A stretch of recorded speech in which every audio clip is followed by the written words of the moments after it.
All right, welcome back. So we've gotten our base modeled. We haven't cut the holes for the RJ45 connector or for the Arduino's USB yet. We'll hold off on doing that until after we actually make the faceplate, and then we'll attach all of the components in their final locations and then use their actual locations to figure out where the hole should go. Otherwise, if we do it now, we would have to align everything perfectly when we built it, which is really hard to do. It's much easier to build it, to cut the holes for what you built, than to build it for the holes you cut.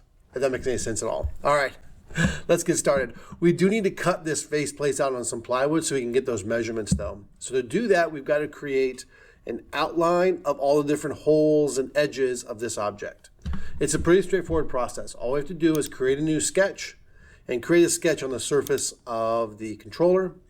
That captures all the geometry for us automatically. So this sketch 9 contains that geometry. I'm going to right click on sketch 9 and choose save as DXF.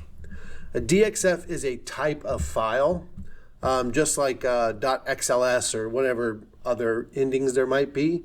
And it just describes the type of file that we're going to use to transfer all the shapes over to a new program called Inkscape. So I'm going to do this as controller faceplate. And we need to choose where to save it. You're going to save it in something on the thumb drive on your computer. Don't save it to the actual computer or it'll be erased when you log out. Find the one that's like ENR 4F or 7B or whatever it is. I'm going to put mine in ROV controller final version, controller faceplate.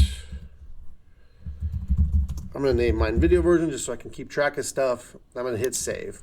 Make sure you remember where you save it because you're going to need to find it later. Awesome. At this point, we're done with Fusion for a while, so you can go ahead and close Fusion out. So I'm going to bring back to the home view, hit a quick save, click OK.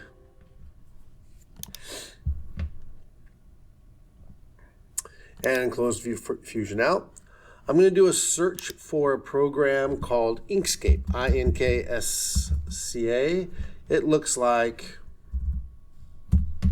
this. It's like a little mountain with an ink well pouring out of it. So we're going to open up Inkscape, and when it does, you should get something that looks like this.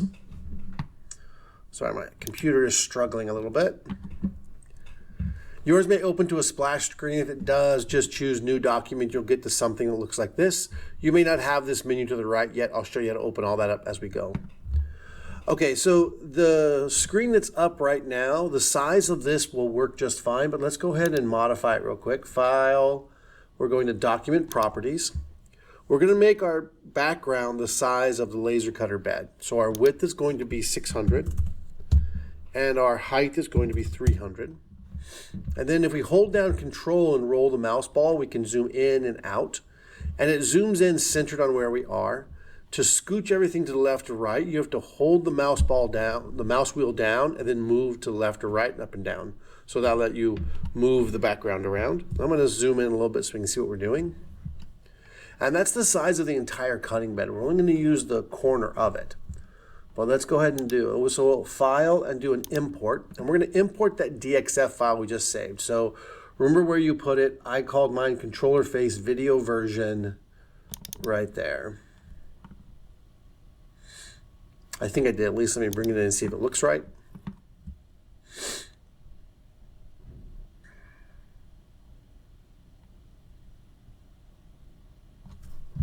Just take a second to come in.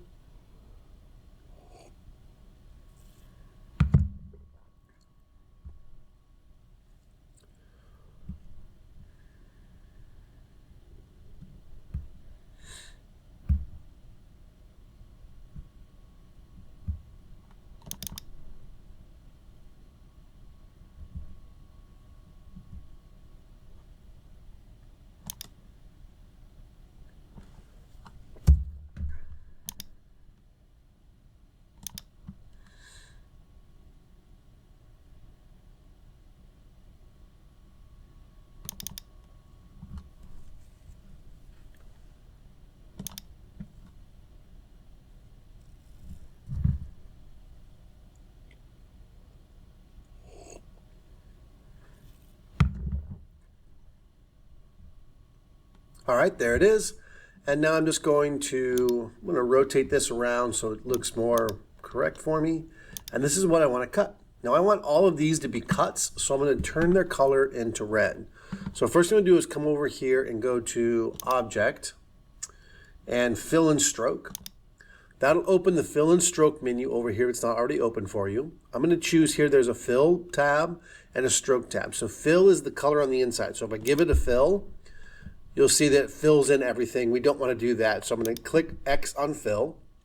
On the stroke paint, the stroke refers to the lines going around, like a pen stroke or a brush stroke from a paintbrush. We're going to turn that to solid, and we're going to make that red. So what the laser is looking for is whenever it sees a red line, it knows to cut that. And the red has to be a very particular red. It has to be 25500. So these numbers refer to the amount of each color. So red, green, and blue. If we add more green, and we do 255 red, max red, and about halfway on green, we get this sort of yellowy, weird, orangey, yellowy color. So by mixing these three colors, you can make pretty much every color there is. And so that's that. 25500 is the red we need to cut. If it's 254, you can't tell the difference, but the laser will say, oh, that's the wrong red. I'm not going to cut it. So make sure you get it on the right number. Okay. Now we can add different stuff to it. So one thing I'm going to do is I want to add the word on right by this LED hole for mine. So I'm just going to type in the word on, and that ended up being pretty huge. I'm going to click back over here on the select tool. I'm going to select that text. I'm going to actually click on this lock tool. What this does is it keeps it oriented properly. So as you shrink it, it'll shrink proportional. Without this, I'll show it when it's unlocked like this, I can accidentally squeeze it like that, and that does not look good. So I'm going to Control Z to undo that, and then turn on the lock tool. That way, as I go down, it goes down proportionally. I'm going to go somewhere where it looks kind of nice to me and just aim it around. Again, hold down Control and move the mouse wheel to zoom in and out, and I'm going to call that good. So that's my on light. And then, I'm just going to get fancy. Control C, Control V. I'm going to put off down here. There's a nut that screws around that switch, so I'm going to put it kind of far below. And then if I double click, let me zoom in a little bit so I can see what I'm doing. If I double click in there, I can get the text back and put that one as off. Click back over to my select tool. And then I can just start centering things, just eyeballing them. I think that looks pretty good. Now by making these black, the laser will know when it sees stuff that's black to engrave it and not to cut all the way through, just to burn the surface. And then I'm going to put a bit of a graphic on here. So I'm going to show you how to do that real quick as well. I think that's super fun.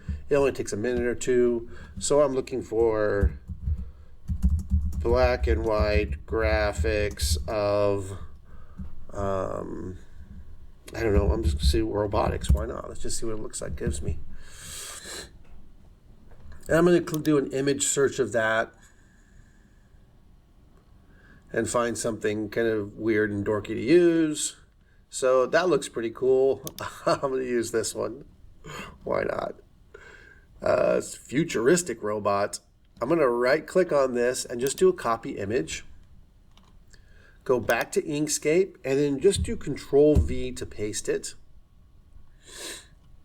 Now if I zoom in on this image, this is kind of problematic for the laser. Notice in here how it gets all gray and hazy. Well, the laser has to know, like, should I be burning or should I not be burning? Like, where should I be doing this stuff at? So we need to give it so that every pixel is either black, meaning engrave it, or white, meaning don't engrave it. To do that, there's this really cool tool. And it is called, it's in the path menu, and it says trace bitmap. So a bitmap refers to all the different pixels and what their actual colors are. And it's going to go over it, and what it's going to do is going to say, hey, if it's darker than a certain threshold, we're going to make that black. So if it's like medium gray, that goes to black. Anything lighter than that medium gray color, that darkness, is going to go to white. So there'll only be two options, black, laser's burning, or white, laser's not burning. So we're making this binary, if you will. So if I increase the threshold, more of that light gray gets turned to black, and more of the, so you can see it kind of gets all muddled. And you just kind of find a place where you think it looks pretty good. I'm going to try that. Once I get ready, I'm going to hit apply. It'll put that right on top of the old one, so I can just drag it off to the side. And this is my black and white one now. And if I zoom in, I can see I've got very hard edges. There's no like light gray in between. There's no ambiguity for the laser. It knows to cut or not cut. So that is what I'm going to use.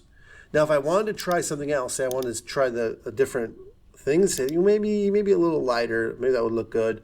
I click back on my object first, then I can do this, and then I can hit apply. I've got to click on it before I do this, though. And then look at that one. And I can compare this one to that one and say, which one do I like more? And actually, I like the lighter one a little bit more, I think. Let me pull this off. Yeah, I like there's a little more definition in this area in the arm and around. So I'm going to use this one to delete it. You can keep trying different stuff. I'm going to delete the original as well. I already got my graphic. I'm good. If you need help processing anything, let me know. I'll help you.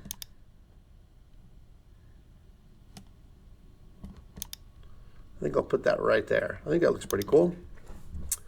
All right, at this point, I am ready to save the file. So I'm going to go File, Save As. Might take a second. There we go. And yep, I'm in the right place. Make sure you're saving yours into a folder on your ENR flash drive. It should be like ENR 3A or something like that. And I'm going to call this one Controller Cut Lines. And then Robot Face. That'll keep me remembering which one it is. That's not how you spell robot. Save. Once you have all your graphics on and ready to go, your next step is simply to save this file, which you did, and then we'll take it over to the laser and engrave it. Best of luck.